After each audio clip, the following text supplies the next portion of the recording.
Hey guys, be quiet. Don't talk because we don't want to interrupt classes. Thank you.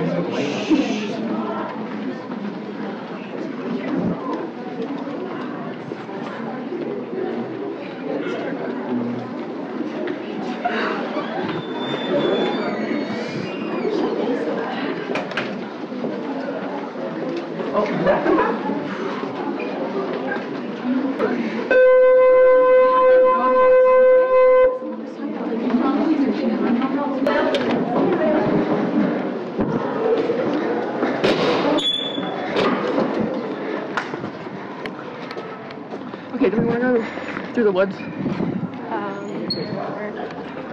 do it. I think 3. You die. I just wanted you to know that I love you. Oh no.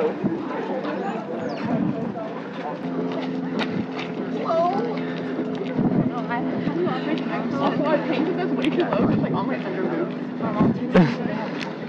You probably should take out the sound on this. Yeah, I'll put some chill wave music behind it. It's fine. That should be fun. I'm not that cold. I like the adrenaline. I feel like a fat pickup truck is about to come barreling through us right now. Watch it out for you. Watch it out. I'll warn you. Thank you for doing this. Oh, no problem. For the nose part, everyone. Yeah, it's your legs. Over here, we kind of have, like, it could be 5. Oh, someone's coming. I don't want to be Are they cooking? No, I did them right. No, I did them correct.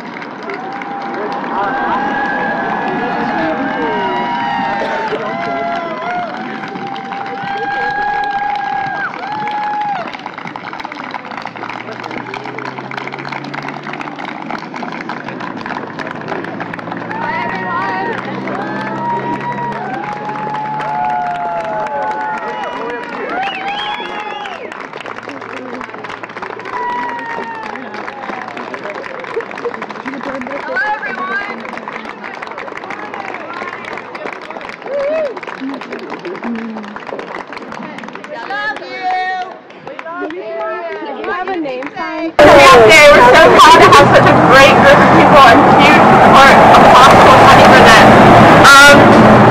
Honestly, we couldn't have done this without every single one of these people. Every single person played a huge role in this, and it wasn't just me or just Luke or just Amy. It was everyone. So, with that being said, I'd like to introduce our first speaker, which is Drew Bailey. She's our student body president, and she's going to talk about more ways that we can emphasize how to not have this happen again, what happened in Parkland, Florida. So without further ado, Drew Bailey. Woo!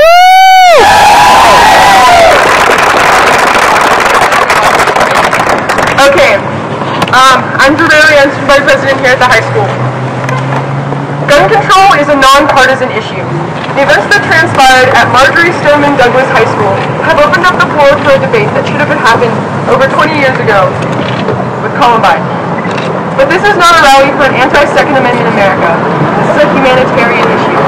How many people are going to fall victim to gun violence before lawmakers step in and make a change?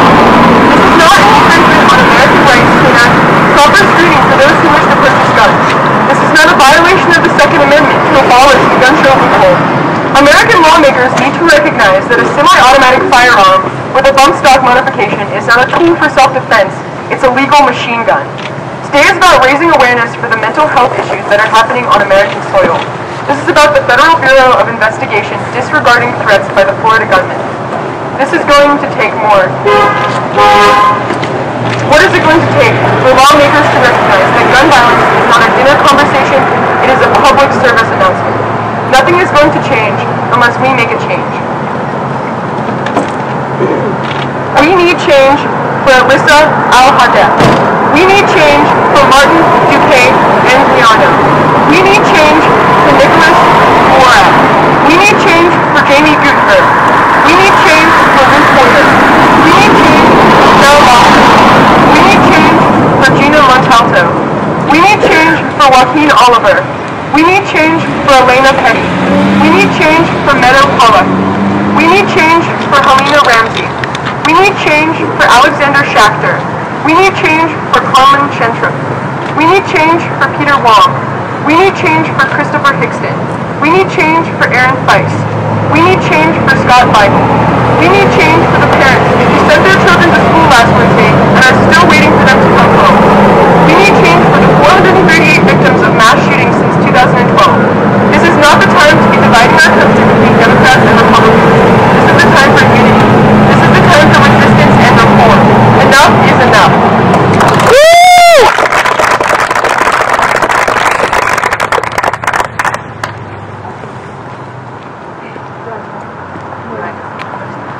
Christopher Hickson. Hickson came from a family with extensive background in the military and served in the Navy. He also was a huge influence on the wrestling team and the children. Talk louder. As part of his job as a security specialist, he left his wife, kids, and grandkids. He was 49. Aaron Feist. Feist died while using his body to shield students from bullets as the gunman opened fire. School alum and former football player, was a beloved protector of those in the community. He was 37. Peter Wang. Peter was a member of the JROTC program at Douglas. He had planned on celebrating the Chinese New Year with his family. He was 15. Alyssa wanted to become a lawyer as well as a professional soccer player. She was 14. Helena Ramsey had a relentless motivation towards her academic studies, and her self-formed manner brought the best out in all whom knew her. She was 17. Martin Decay Ungian.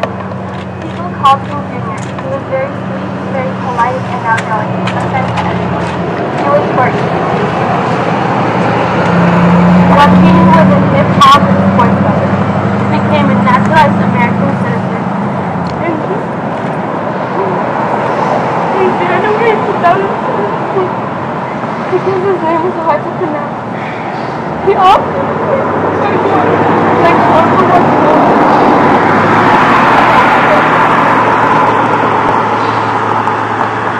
Kara was a beach lover and dancer. She was 14.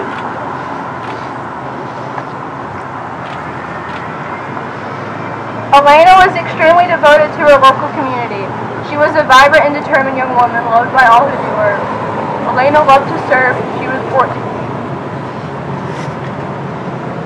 Meadow had a love for animals and concern for others. It was said that she had a smile that reminded her of she was 18. Jamie was a dancer who was described as the life of the party. She was 14. Scott taught geography. He opened his door to get students to safety. He was 35. Gina was a member of the Winter Guard on the school's state champion marching band. She was 14.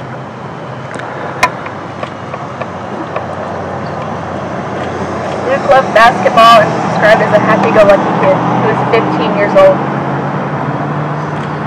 Carmen was named one of 53 National Merit Scholarship Program semi-finalists in the county. She was also a piano player. She was 16. Alexander played the trombone and the baritone as a member of the Douglas Marching Band. He was 14.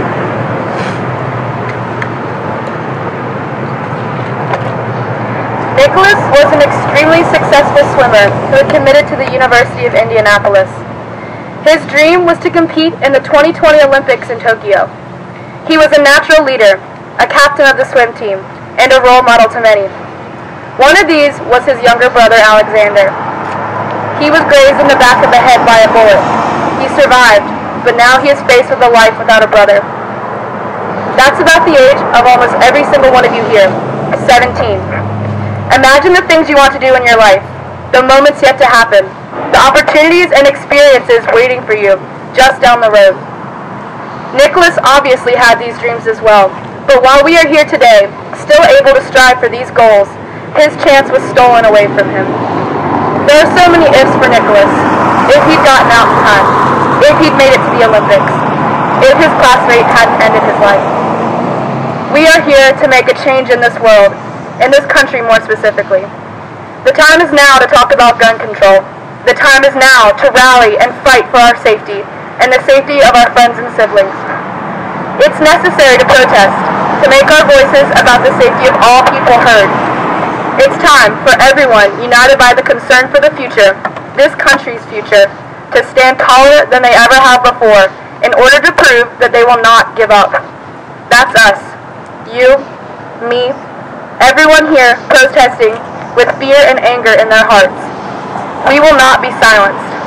We have the power to love, to accept, and to help everyone that we can. But we've got to do this together.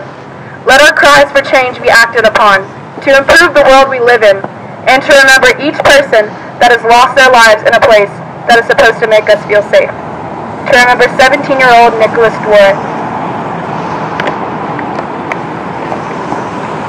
And not one more.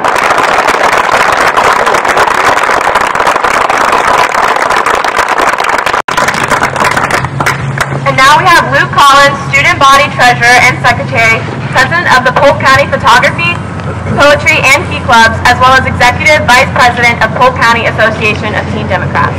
Over the summer, he attended a diversity enrichment program at UNC Chapel Hill for 5 weeks, and that greatly opened his eyes to the problems facing the youth of America. He comes forth today as an advocate for those voices who have been silenced by gun violence in the education system.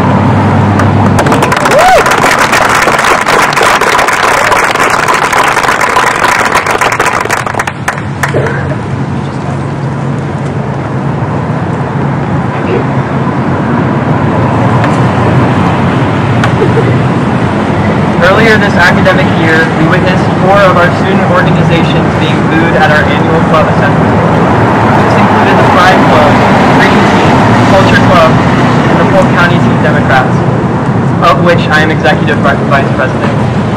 We were booed because of our embracement of diverse and individual thought. So the backlash that we experienced then has not changed much since. We have done nothing but grow and further embrace the variety of minds that compose the student body of Polk County High School.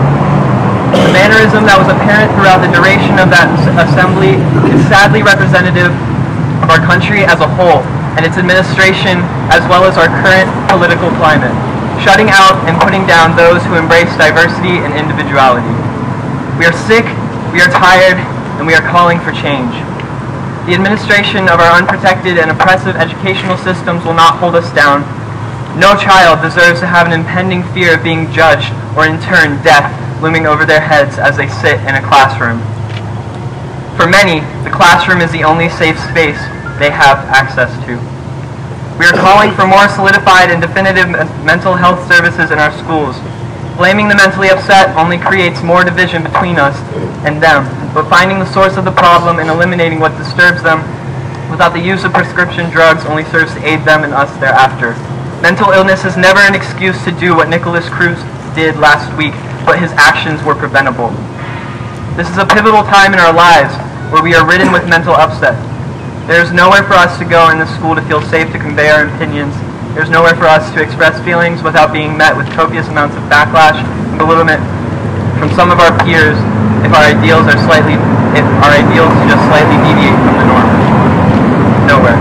But change is upon us. Our teachers and administrators are not against us. They stand with us in the struggle for change, modernization, and betterment of our education system. We are calling for stricter gun laws. The system we have in place is failing, and if you can't see that, you're simply ignoring the truth.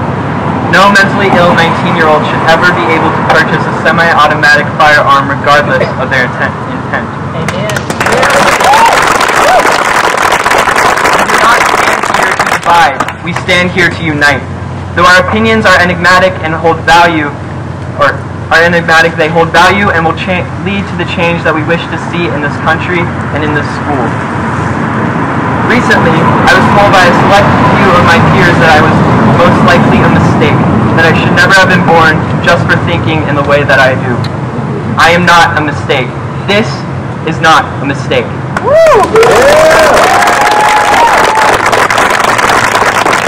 are tired of having our opinions overshadowed and slandered by those who are closed-minded. We are tired of being afraid to raise our voices. Though I only have a little less than 4 months left in this school, I speak today for those who have 4 more years. We are not just angered teenagers, we are infuriated and saddened human beings who are sick of being ignored. sick of living in fear. We are not here to debate. We are not here to argue. We are here to stand in solidarity for those who lost their lives in Florida in many mass shootings beforehand, as well as those who stand hand in hand prepared to take on the laborious task of change.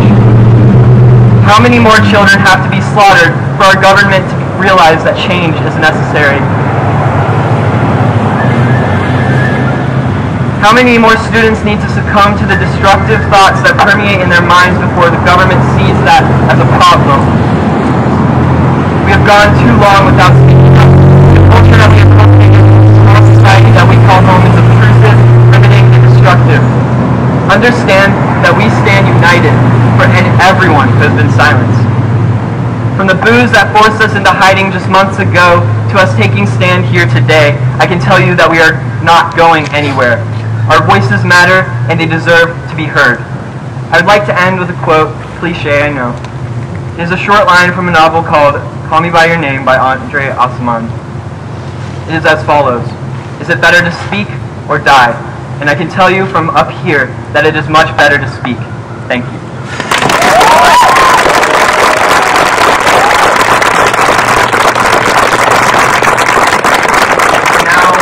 Abigail Amato reading a poem by her mother.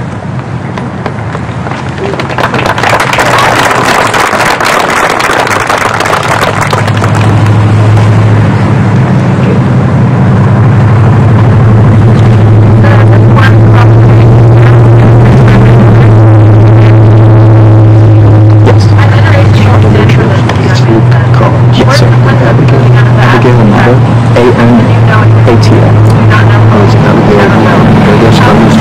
Yes, A-I-L. Those with the wide-eyed, passionate hearts, and the one who needs no hands-on gun. Generation Z, Generation V, like my own two, who have listened all their lives when I told them what to do, as if I knew. Play dead. Hide, if you can, but if not, then just play dead. Stay still. Don't breathe even. Be quiet and still. Wait. We huddled in a room, he says, waiting for answers, waiting for somebody to either come in and shoot us, or come in and tell us everything was going to be okay. Urging voter action, his is the voice of my older daughter, 20, a budding psychologist, a careful dose of reason for every word, every thought. Ellen is an essay, she is wisdom. And then, the tweet of a young woman, there that day too, who says what others will not. I don't want your condolences, you fucking piece of shit. Do something instead of sending prayers. Prayers won't fix this.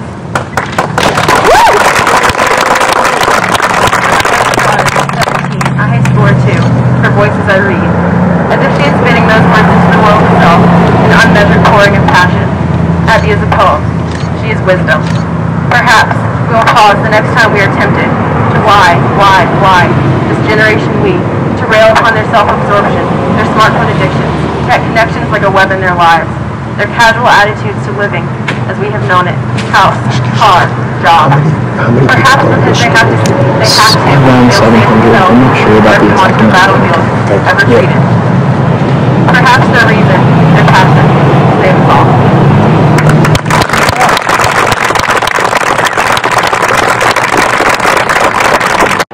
Hello everyone, thank you again for coming out today. We did it.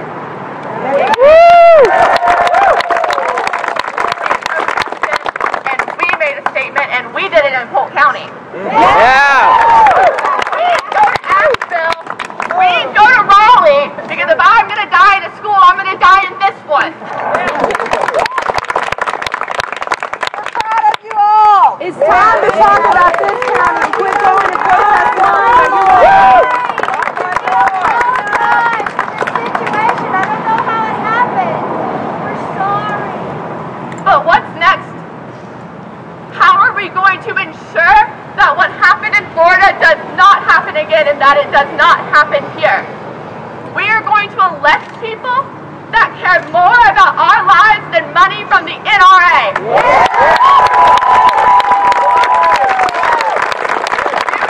you hear me? Richard Burr.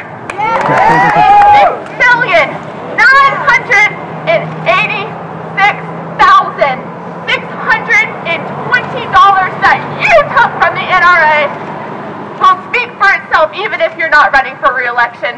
Do you hear me, Tom Tillis? $4,418,012 that you took from the NRA will not be enough when we come to your seat. Hogan. H-O-G-A-N, yeah. Patrick McHenry, because the $43,000 that you took from the NRA will not be enough in November. We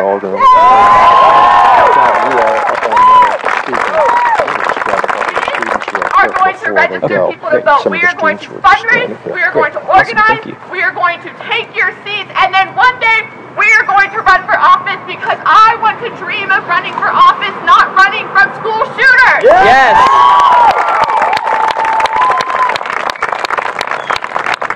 But what about in Polk County?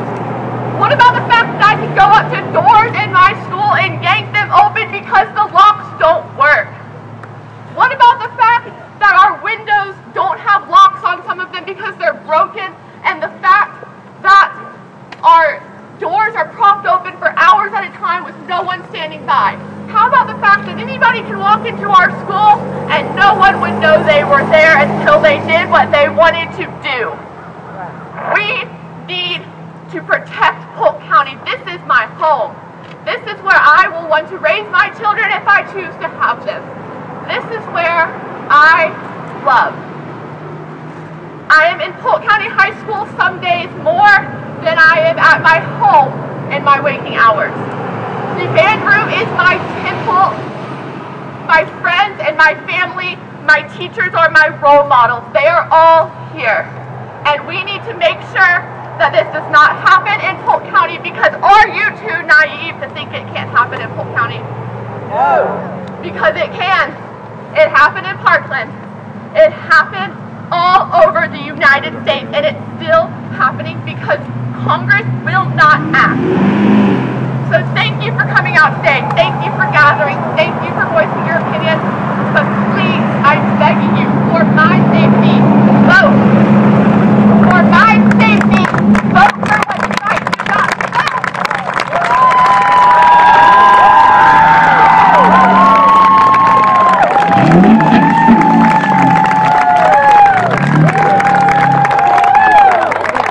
Now that that disturbance is gone, vote for what's right. Vote for what you know is going to protect us. Make sure you register friends to vote. Please, it is the only chance we have at this point. It is the only chance that America's children have. Thank you very much for coming out today. I hope you have a great day.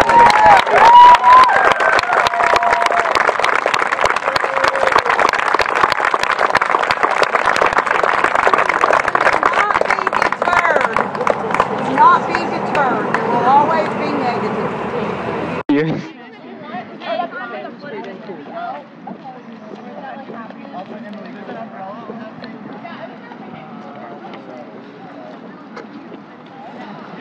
Or Miss Reinhardt, please give it to me.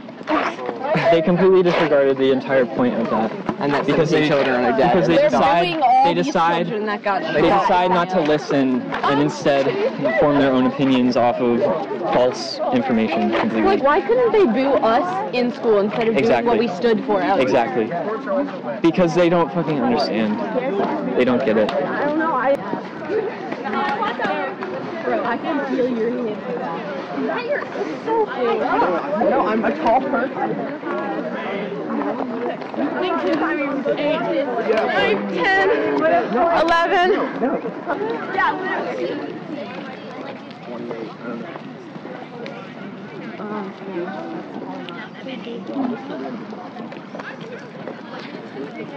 yeah, me too. Awesome.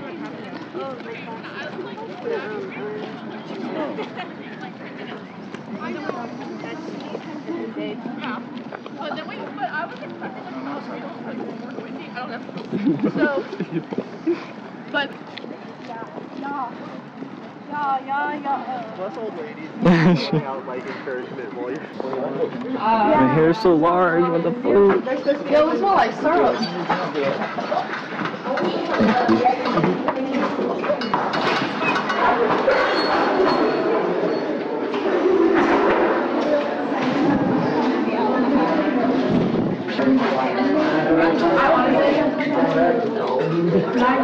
my goal was to get listening to what we're actually trying to do.